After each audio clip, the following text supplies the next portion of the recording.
Mateus 18, 23 a 35, para falarmos aqui sobre a prática do perdão. Todos acharam? Amém? Amém. Então assim nos diz a palavra de Deus nessa noite. Por isso, o reino dos céus é como um rei que desejava acertar contas com seus servos. Quando começou o acerto, foi trazido à sua presença um que lhe devia uma enorme quantidade de prata. Como não tinha condições de pagar, o Senhor ordenou que ele, sua mulher, seus filhos e tudo que ele possuía fossem vendidos para pagar a dívida. O servo prostrou-se diante dele e lhe implorou: tem paciência comigo e eu te pagarei tudo. O senhor daquele servo teve compaixão dele, cancelou a dívida e o deixou ir. Verso 28. Mas quando aquele servo saiu, encontrou um de seus conservos que lhe devia 100 denários, agarrou e começou a sufocá-lo, dizendo: pague-me o que me deve. Então o seu conservo caiu de joelhos e implorou-lhe: tenha paciência comigo e eu lhe pagarei. Mas ele não quis, antes saiu e mandou lançá-lo na prisão até que pagasse a dívida. Quando os outros servos, companheiros dele, viram o que havia acontecido, ficaram muito tristes e foram contar ao seu senhor tudo o que havia acontecido. Então o Senhor chamou o seu servo e disse: servo mau, cancelei toda a sua dívida, porque você me implorou. Você não devia ter tido misericórdia do seu conservo, como eu tive de você? Irado, seu senhor entregou aos torturadores, até que pagasse toda a dívida. Assim também lhes fará o Pai Celestial, se cada um de vocês não perdoar de coração a seu irmão. Vamos orar? Deus, precisamos desesperadamente da tua misericórdia nessa noite.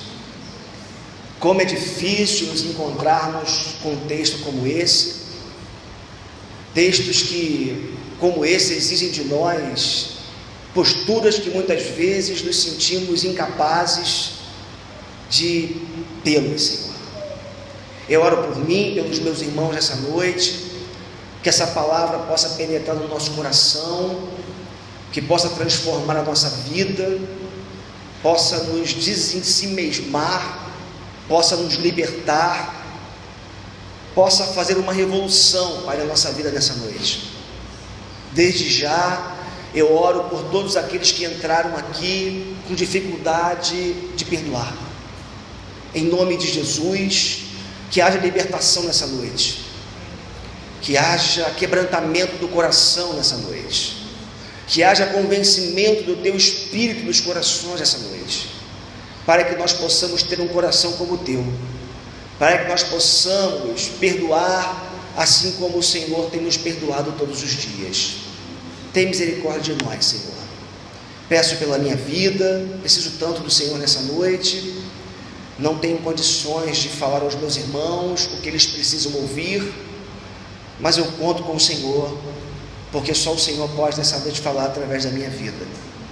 Abençoe os meus irmãos também, que cada um aqui possa ser como um solo fértil para receber essa semente tão preciosa da tua palavra. No nome de Jesus oramos. Amém. Amém. Louvado seja o nome do Senhor nosso Deus. Queridos, quando falamos de perdão, falamos de perdoar, nós devemos ter em mente que esse sentimento, o sentimento de perdão, ou essa atitude, a atitude de perdoar, inevitavelmente, falando de sentimento, o sentimento do perdão, ele precisa necessariamente vir acompanhado de outros sentimentos positivos. Uma pessoa destituída de virtudes, e daqui a pouquinho vamos falar um pouco mais sobre essas virtudes, dificilmente vai conseguir perdoar um ofensor. Agora, antes de nós falarmos desses sentimentos positivos que acompanham o ato de perdoar, ou o sentimento do perdão, é importante também nós nos lembrarmos que a incapacidade de perdoar, a dificuldade de perdoar, o não perdoar, também vem acompanhado de sentimentos não tão positivos, não tão bons assim. É interessante porque quando a gente abre o Evangelho de Mateus no capítulo 18, que é o texto que nós estamos lendo nessa noite, se nós olharmos para todo o capítulo 18, o capítulo 18 está falando de perdão. Mas é interessante porque nos textos que vêm imediatamente antes do texto que nós lemos, a partir do verso 23, nós encontramos algumas perguntas que os discípulos fazem, sobretudo o apóstolo Pedro, que demonstram, que denunciam esses sentimentos ruins do coração humano, que habitam o nosso coração, que habitam a nossa vida e que se transformam também em agentes de dificuldade no que diz respeito ao ato de perdoar. Olha só comigo então, algumas perguntas que são feitas no capítulo 18, queria ressaltar pelo menos duas. A primeira, logo no verso 1, quando o texto fala assim, no capítulo 18 mesmo, do texto que nós lemos hoje: naquele momento, os discípulos chegaram a Jesus e perguntaram: quem é o maior no reino dos céus? Olha, preste atenção, olha a pergunta que os discípulos fazem para Jesus, olha a preocupação deles. Jesus curando pessoas, abençoando vidas, pregando o Evangelho, e os discípulos de Jesus, os 12, preocupados em quem era o maior no reino dos céus. Sentimento de superioridade, orgulho, ambição, ganância, egoísmo, narcisismo, todos esses sentimentos, todas essas posturas presentes na vida dos discípulos, que já demonstravam, como vamos ver na próxima pergunta, uma incapacidade em perdoar. Então, quando a gente encontra, e aí eu já adianto o material nesse momento, na nossa história, pessoas com dificuldade de perdoar, e muitas vezes nós mesmos, quando nós olhamos para o nosso coração, nós percebemos sentimento de superioridade, nós percebemos uma ambição exacerbada, uma ganância, um egoísmo, um narcisismo, que faz com que nós nos achemos melhores do que os outros, consequentemente mais detentores de mais direitos do que os outros, e isso em nós vai produzindo uma incapacidade de perdoar. Aí vem Pedro, no mesmo texto, um pouco mais à frente, e faz uma segunda pergunta para o Senhor. Então Pedro aproximou-se de Jesus e perguntou: Senhor, quantas vezes deverei perdoar meu irmão quando ele pecar contra mim? Até 7 vezes?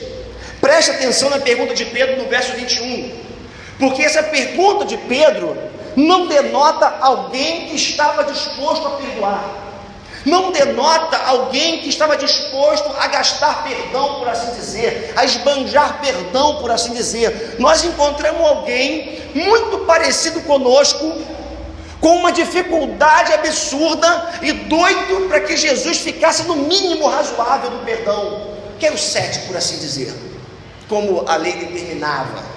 Então, Senhor, eu tenho que perdoar o mínimo de vezes? Apenas 7?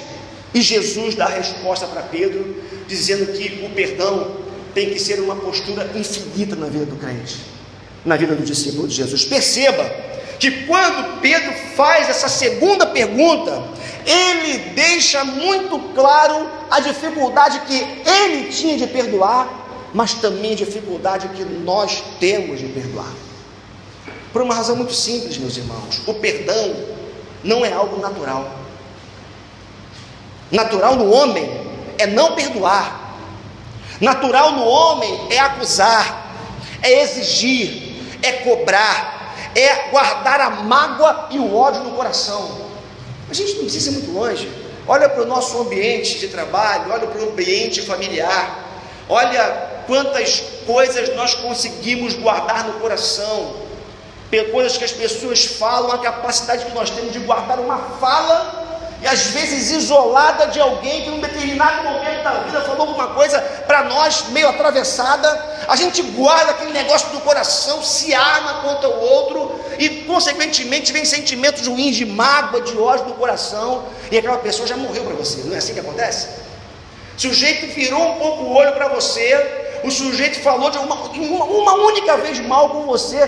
Tem pessoas que têm a capacidade de matar um outro no coração. Para mim você morreu. Talvez ela não fale, mas ela determina isso no seu coração, por uma razão muito simples, como já lhes falei, porque o perdão não é algo natural. É difícil perdoar. E quando eu digo natural, eu estou me referindo a um sentimento ou conduta do homem natural, do Adão que existe em nós, do homem não regenerado que existe em nós, não justificado pela palavra de Deus, pelo perdão de Deus. Entretanto, o que Jesus nos ensina é que o novo homem que habita em nós, o novo homem, a imagem de Cristo, que só é possível naquela pessoa que se encontrou com Jesus, é possível na vida dessa pessoa o perdão reinar. Então eu preciso dar uma notícia para vocês aqui nessa noite. É possível perdoar. É possível não perpetuar o ódio. É possível não perpetuar a mágoa. É possível conseguir olhar de novo no rosto da outra pessoa com leveza. É possível não levar para o túmulo um ódio, uma raiva, um rancor por conta de coisas que fizeram conosco. E às vezes, há tanto tempo atrás. Às vezes, gente que sequer está mais entre nós.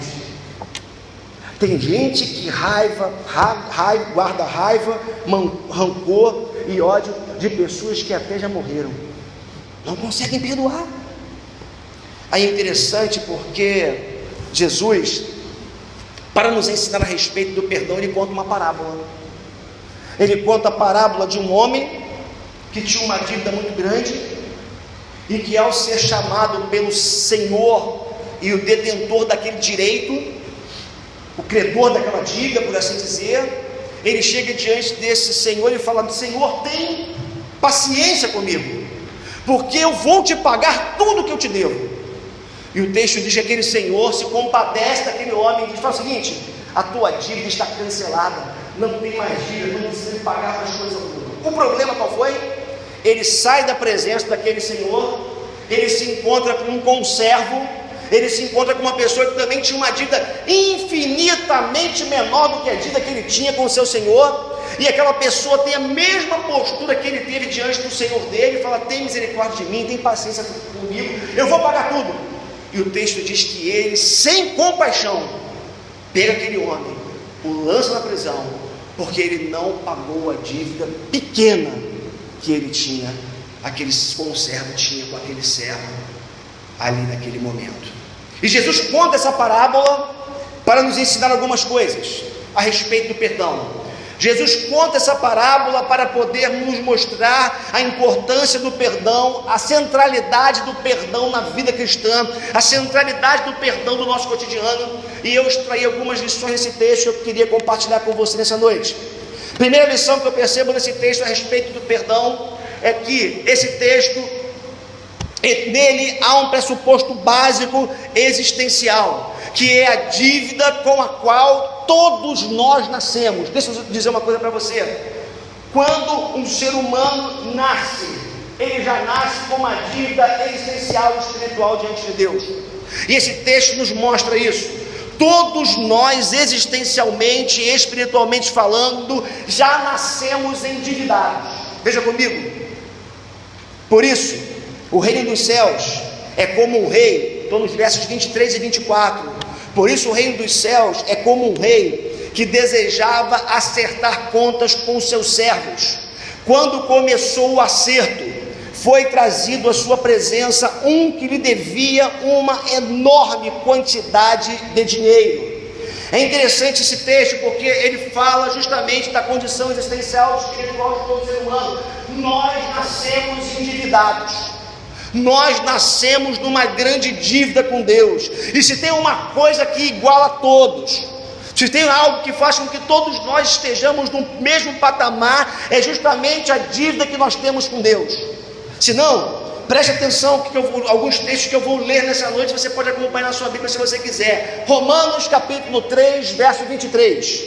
Romanos 3, 23 fala assim: pois todos pecaram e estão destituídos da glória de Deus. Dureza, né? Não tem exceção. Todos pecaram e estão igualmente destituídos da glória de Deus. Colossenses capítulo 2, versos 13 a 15. Colossenses capítulo 2, versos 13 a 15. Quando vocês estavam mortos em pecados e na incircuncisão da sua carne, Deus os vivificou juntamente com Cristo. Preste atenção. Ele nos perdoou todas as transgressões e cancelou a escrita de dívida que consistia em ordenanças e que nos era contrária. Ele a removeu, pregando-a na cruz, e tendo despojado os poderes e autoridades, fez deles um espetáculo público, triunfando sobre eles na cruz. Mais uma vez, Colossenses capítulo 2, versos 13 a 15. A Bíblia de Gênesis e Apocalipse nos mostra a dívida que todo ser humano tem com Deus, por conta de Adão, por conta do pecado original. E Deus nos dá a bênção da vida, a graça da vida, mas quando nós nascemos com essa dívida. Agora, humanamente falando, você precisa entender uma coisa: essa dívida é impagável. Não tem nada que você possa fazer para cancelar essa dívida, não tem nada que você possa realizar, não existe virtude suficiente, não existe oração suficiente, nada pode cancelar a dívida que nós temos com Deus, a não ser o sangue de Jesus vertido na cruz do Calvário, a não ser a graça abundante, soberana de Deus derramada sobre a nossa vida, que é o grande presente da salvação. A única coisa que cancela o escrito de dívida, a única coisa que cancela essa dívida que nós temos com Deus é o sangue de Jesus derramado na cruz do Calvário, sem o qual ninguém pode ter paz com Deus. Como Paulo mesmo fala também em Romanos capítulo 5, sendo pois justificados, temos paz com Deus. É impossível ter paz com Deus fora de Jesus, porque todos nós nascemos, como eu já lhes disse, endividados. E aí é interessante porque outros textos falam disso. Mateus 28, o texto que nós estamos lendo nessa noite, no verso 25, vai dizer: como não tinha condições de pagar, o Senhor ordenou que ele, sua mulher, seus filhos e tudo que ele possuía fossem vendidos para pagar aquela dívida. Verso 25 demonstra como é alta a dívida de todo ser humano diante de Deus. Mas as lições desse texto não param por aí. Uma segunda lição que eu percebo, que eu retiro desse texto, é que o Senhor credor, ele não resiste a um coração humilde e contrito. A humildade é o segredo para ser perdoado. Se por um lado todos nós nascemos endividados com Deus, por outro lado a Bíblia não apresenta um Deus cruel, não apresenta um Deus carrasco, mas apresenta um Deus que tem o coração quebrantado quando seus servos se prostram humildemente diante dele. E aí que nasce a esperança para nós nessa noite. Por quê? Porque a Bíblia diz que esse Deus, esse Senhor, ele, se tem uma coisa que ele não resiste, é a um coração quebrantado. E se tem uma coisa que Deus não pode fazer, porque a própria Bíblia diz, é não atender a oração de um coração quebrantado como esse. Versos 26 e 27 do nosso texto de Mateus capítulo 18, os versos vão dizer assim: o servo prostrou-se diante dele e lhe implorou: tem paciência comigo e eu te pagarei tudo. O senhor daquele servo teve compaixão dele, cancelou a dívida e o deixou ir. Versos 26 e 27. Queridos, a humildade é pressuposto básico da nossa relação com Deus. A Bíblia diz que Deus abomina os orgulhosos, mas ele não resiste aos quebrantados de coração. Interessante, o Salmo 51, verso 17 fala isso. 51:17, Salmo 51:17. Os sacrifícios que agradam a Deus são um espírito quebrantado, um coração quebrantado e contrito, ó Deus, não desprezarás. Deus não resiste a uma oração sincera, Deus não resiste a um choro de quebrantamento, Deus não resiste ao arrependimento com o coração quebrantado. O Senhor, que tem o direito de nos lançar no inferno, Ele não resiste à humildade do coração.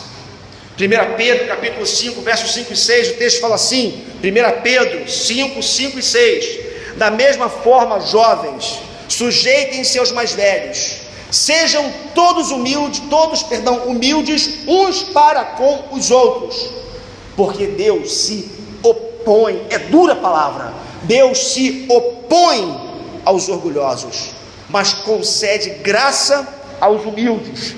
Portanto, e aí vem o segredo, humilhem-se debaixo da poderosa mão de Deus, para que Ele, Deus, ao seu tempo, vos exalte.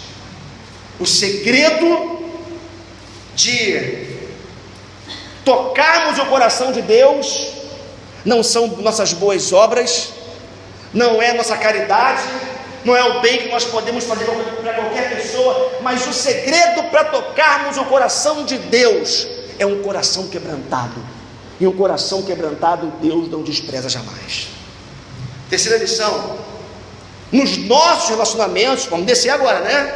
A gente estava falando de Deus, relação com Deus. Vamos agora entrar aqui para o nosso campo, nossos relacionamentos. Nos nossos relacionamentos, às vezes nós somos credores, mas às vezes nós somos devedores. Vamos seguir? Versos de 28 a 30 do texto de Mateus capítulo 18, o texto assim nos diz: mas quando aquele servo saiu, encontrou um de seus conservos que lhe devia 100 denários, agarrou e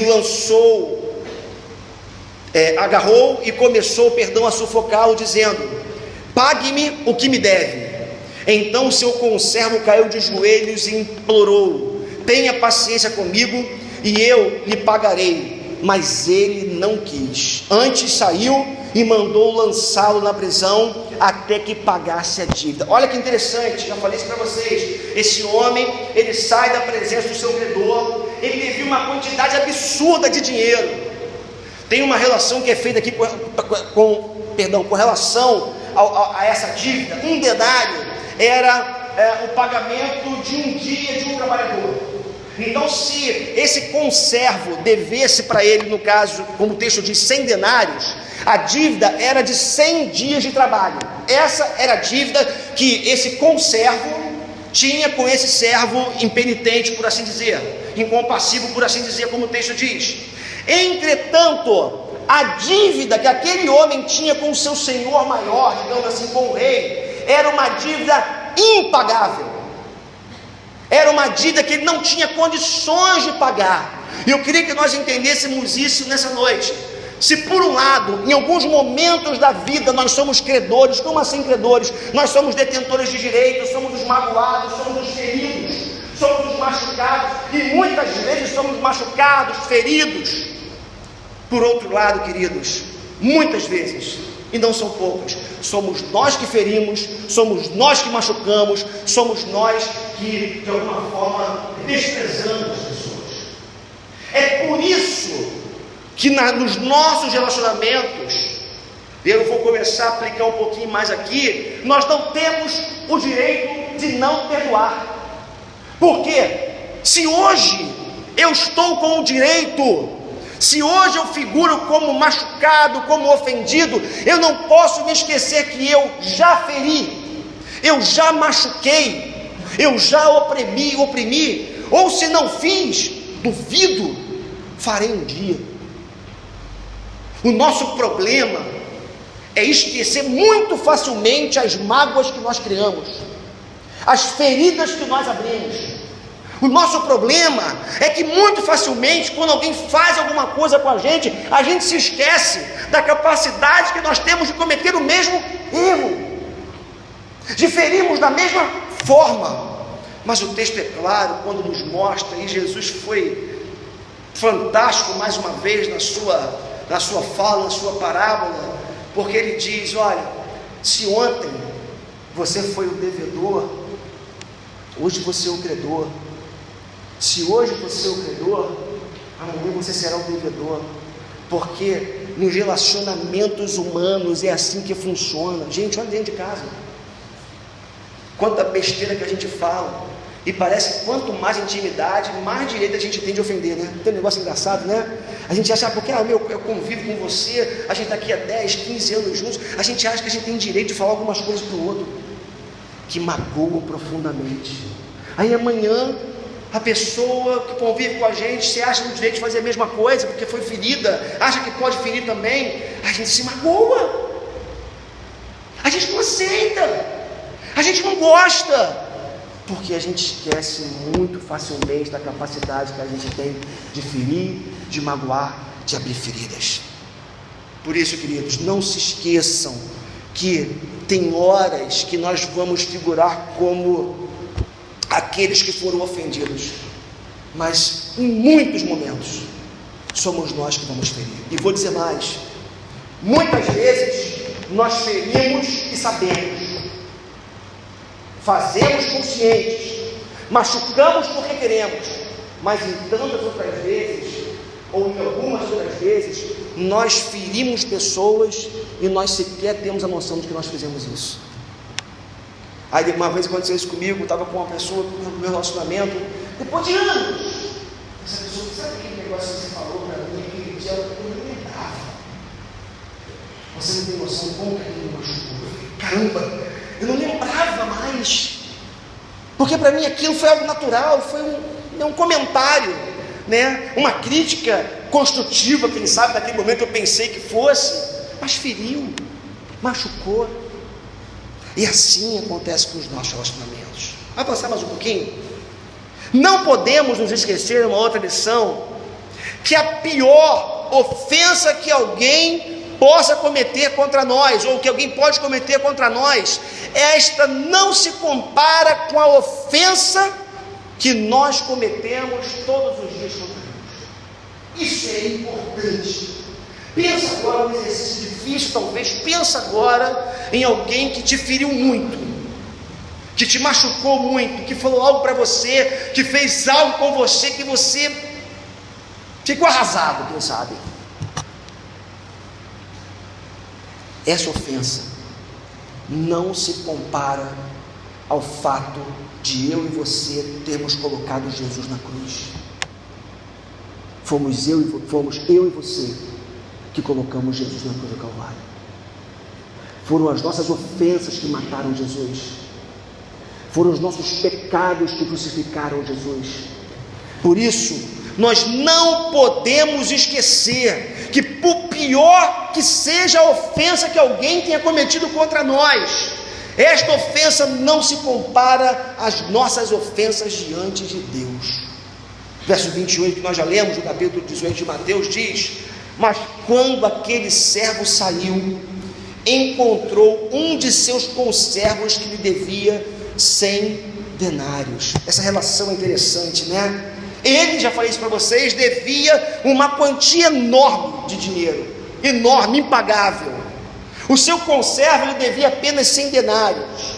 Para a gente ter uma ideia, tentar fazer um paralelo aqui, para a gente ter uma ideia do que significa isso, significam esses números. É mais ou menos assim: um talento, perdoe eu colar aqui nas minhas anotações, um talento é igual a 6.000 denários. Presta atenção, um talento é igual a 6.000 denários. Assim, 10.000 talentos, que era a dívida daquele servo, a dívida maior, é igual a 60 milhões de denários. Essa dívida equivale a 165 mil anos de trabalho para aquele senhor. Lembra que um talento corresponde a um dia de denário? A gente está falando de 100 dias de trabalho e 165 mil dias de trabalho. Essa é a proporção. Essa é a nossa dívida com Deus. A pergunta é: como não perdoar a ofensa que alguém comete contra nós?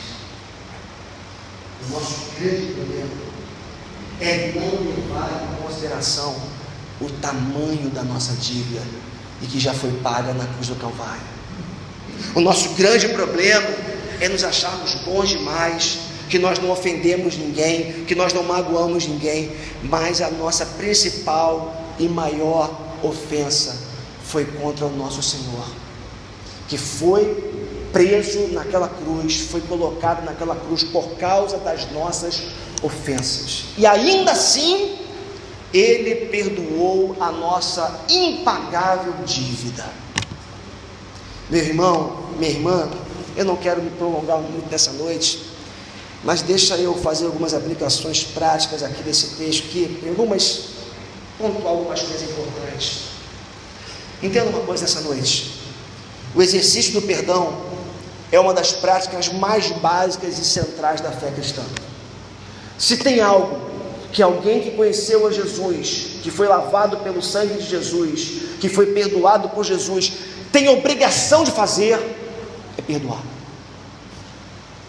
Vou dizer mais: se você não perdoa, revisite a tua experiência com Deus, revisite a tua relação com Deus, questione até mesmo o teu encontro com Deus, por uma razão simples, repito: o exercício do perdão é uma das práticas centrais da fé cristã. Cristo morreu para nos perdoar, e Ele manda que nós perdoemos os nossos ofensores. Mas perdoar não é perdão não é fazer favor a Deus, é obedecer a Deus. Deus não está sugerindo, Deus não está pedindo, Deus não está orientando, Deus manda que eu e você perdoemos o próximo. Deus manda, Deus não pede, Ele manda que nós perdoemos. Mais uma coisa: o ato de perdoar não pode estar condicionado ao arrependimento da outra pessoa. Pastor, não faz isso comigo não. Como é que eu vou perdoar se o outro não demonstrou sequer arrependimento? A pergunta é: quando Deus alcançou você, você já tinha demonstrado arrependimento no coração? Não. Quando a graça de Deus chegou na tua vida, você sequer pensava em Deus. Você não estava nem aí para Ele, estava preocupado com você, estava preocupado com a tua vida, com os teus negócios, e Deus te pegou na curva. Pega você na curva. Entenda isso: o ato de perdoar não pode estar condicionado ao arrependimento da outra pessoa. Eu me lembro daquela palavra de Jesus sobre a respeito do perdão da oferta, quando ele fala assim: olha, se o teu irmão tiver alguma coisa contra você, você vai lá, deixa a tua oferta no altar, não entrega, se reconcilia com o teu irmão, e depois você volta e entrega a sua oferta. Preste atenção, no texto não diz que se você tiver uma coisa contra o teu irmão, diz que se o teu irmão tiver uma coisa contra você. Isso dá a entender que nem sempre seremos nós aqueles que provocaremos, uma situação, um desgaste, mas independente de quem tenha provocado, independente de ter havido arrependimento da parte do outro, é obrigação do cristão ir se reconciliar com essa pessoa antes de se relacionar com Deus. Isso é muito importante, queridos. Até a nossa oração, na oração do Pai Nosso, Jesus fala: e perdoa as nossas dívidas, assim como nós perdoamos aos nossos ofensores. Isso é muito importante. A questão aqui não é de condição, é pressuposto. Para mim é questão de pressuposto. Da mesma forma que nós perdoamos os nossos ofensores, nós podemos ter a certeza que Deus nos perdoará. O arrependimento ou perdão, a prática do perdão, melhor dizendo, é algo que deveria ser natural na vida de todo crente. O ato de perdoar não pode estar condicionado ao arrependimento da outra pessoa. Mas a prova de que perdoamos e aí é interessante para você sondar teu coração, é conseguirmos lembrar sem sentir dor. Se quando você lembra da pessoa e quando você lembra da ofensa, se isso ainda produz dor no coração, isso significa que você não perdoa. Ah, pastor, eu perdoei, mas eu não quero ver. Não perdoa. Ah, pastor, já perdoei, mas eu não quero o papo direito meu. Não perdoa. O perdão zera. O perdão zera. Você consegue olhar no olho de outra pessoa, consegue conversar, consegue dialogar, consegue estar juntos, e isso não provoca mais no coração. A prova de que perdoamos é que conseguimos lembrar sem sentir dor. Praticar o perdão, preste atenção agora, é fundamental para que tenhamos uma vida leve. Tem gente pesada, porque não consegue perdoar, infeliz, porque não consegue perdoar, triste, cabisbaixo, angustiado, porque não consegue perdoar. O perdão é uma necessidade fundamental da vida. É impossível ter vida saudável, emocional, física, espiritual, sem o exercício do perdão. Queridos, na minha prática pastoral, eu tenho visto pessoas, a relação é impressionante. Falta de perdão, angústia na alma. Falta de perdão, tristeza na alma. Falta de perdão, uma vida infeliz, cabisbaixa, infrutífera. Isso é muito, muito sério. A gente precisa revisitar o nosso coração. A gente precisa olhar para dentro, sondar o nosso relacionamento, sondar o nosso coração. É interessante porque no texto de Mateus 28, o texto termina dizendo que naquela relação daquele conservo, aquele servo que devia aqueles 100 denários, depois que o Senhor fica sabendo que ele não havia perdoado o seu conservo, mesmo como que ele, o Senhor, havia perdoado aquele servo, o texto manda chamá-lo. O texto diz que o Senhor manda chamá-lo e o confronta com aquela situação, e o texto diz que ele foi recolhido à prisão para que os torturadores pudessem torturá-lo até que a dívida fosse paga. Sabe o que acontece com a vida da gente? Quando a gente não perdoa, os torturadores da alma começam a agir na nossa vida. Os torturadores da mente começam a agir na nossa vida, e a gente não tem paz. É interessante, porque às vezes o outro está vivendo a vida tranquila. Você não consegue perdoar, mas o outro está vivendo, está feliz, não está nem para nada. E você alimenta aquilo no seu coração, e esses torturadores vão torturando a tua mente, as tuas emoções, e vão te jogando cada vez mais para baixo. É por isso que não vale a pena alimentar mágoa, rancor no coração. Não vale a pena. Eu quero concluir essa mensagem nessa noite. Está no ponto aí, Vivi? Eu quero concluir essa mensagem nessa noite dizendo para você, meu irmão, minha irmã, não vai para casa hoje sem primeiro ter um encontro com o teu coração, sem primeiro visitar a tua alma, fazer uma incursão na sua... Não, segura um pouquinho. Segura um pouquinho. Opa. Isso. Não vai para casa hoje sem antes ter olhado para dentro de você, se visitado no seu interior e feito uma pergunta básica. Coração, meu coração, chama isso pelo nome, André. Você hoje tem mágoa, carrega mágoa no teu coração por alguém? Hoje é oportunidade, mais uma oportunidade que Deus te dá para você se consertar, para você obedecer. A gente estava no enterro do meu irmão lá na terça-feira, e o Reinaldo, que é um pastor, cunhado do meu irmão, pastor também, ele falou umas coisas interessantes no enterro, lá no momento que o caixão estava descendo, sepultura. Ele falava justamente sobre isso, de que vale a pena a gente guardar coisas no coração, da gente levar algumas mágoas para o caixão, para o túmulo, para debaixo da terra. E ele fez um convite interessante naquele dia, ele falou assim: visita teu coração, aqui as palavras são minhas, né? Visita teu coração, se livra disso. Meu irmão, minha irmã, se livra disso.